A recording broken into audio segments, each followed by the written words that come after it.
Welcome back to Aviation This Week. Today's edition is brought to you by Livero Aviation, your aviation solutions provider. I'm Justin Bellmore, and this is your aviation news. Your top story: the Perlan Mission 2 soars over 76,000 feet. Then, Boeing's Max 10 aircraft is sporting new, unique landing gear. And a Manitoba town honors the flight of the first Canadian helicopter. We'll have all your aviation news right after this quick message from our sponsor.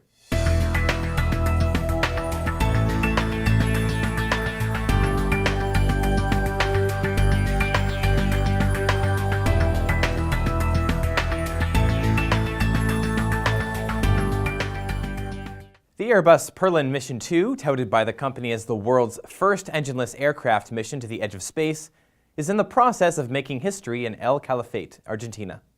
Leveraging what the team calls stratospheric mountain waves, the pressurized Perlan 2 glider set a record by soaring to a pressure altitude of more than 62,000 feet on August 26th. This record crossed the Armstrong line, a point in the atmosphere above which an unprotected human's blood will boil if an aircraft loses pressurization. They have since reached 65,500 feet and 76,000 feet.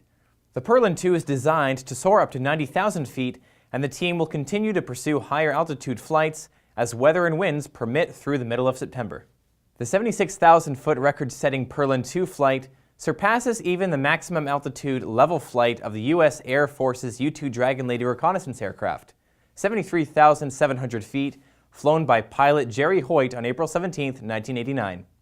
Unlike powered research aircraft, Airbus says the Perlan 2 does not affect the temperature or the chemistry of the air around it, which they say makes it an ideal platform to study the atmosphere.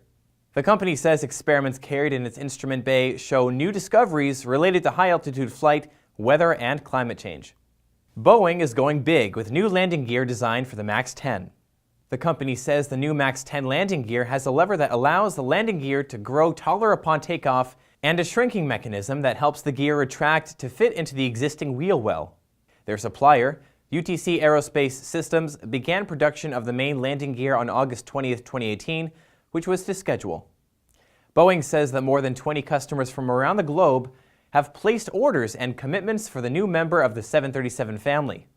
Deliveries of the single-aisle aircraft are scheduled to begin in 2020. As part of Homewood's 100-year celebrations, the small Manitoba town paid tribute to the first flight of a Canadian helicopter developed by the Frabe brothers, Douglas, Theodore, and Nicholas, which took place in 1937.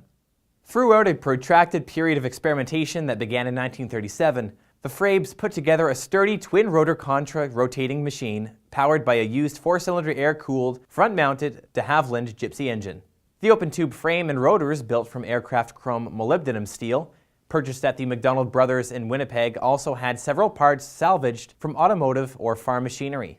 Although the helicopter suffered from severe torsional vibration and overheating, it easily transitioned into vertical and hovering flight, and a total of 4 hours and 5 minutes was logged before the test flights ended on March 2, 1939. After an effort to sell their design to the U.S. Navy during the Second World War failed, the Frabe helicopter was stored at the family farm, later to be donated to the Royal Aviation Museum of Western Canada, where it resides today. This is Annex Business Media's Niche TV. Thanks again to our sponsor, Livero Aviation, your aviation solutions provider. And make sure to tune in to our next episode on Friday, September 14th for the latest in aviation news. I'm Justin Bellmore. See you next time.